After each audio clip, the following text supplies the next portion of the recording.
Nang musumi baby ng raje kene Richo pian so se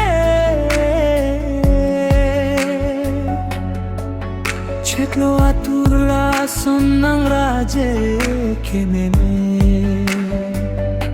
Matsinang sorojon puan kene Ninang hangdek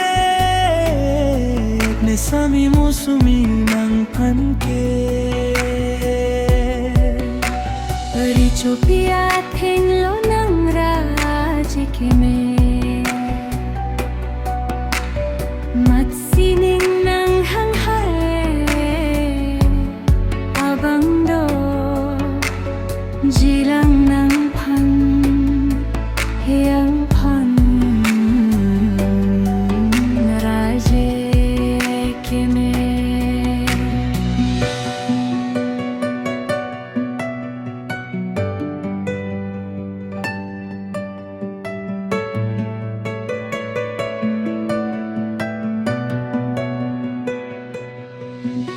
Nang lene kay along vang no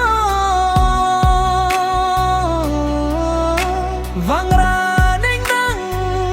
parong no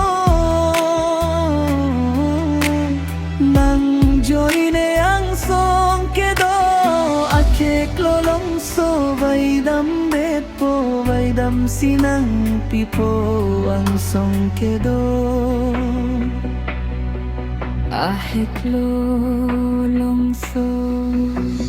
Sami musumi bang nondam chobo che apilbi Dodun raplo nang akay Chete doti Nang sinekay ne pilbi Mindar dodun rapari Musumi bang non kang ho na pilbi Richo pia sondo dunra Lonang dakso pilbi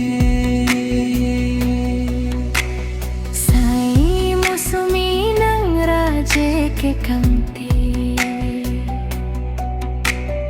Along ledo tame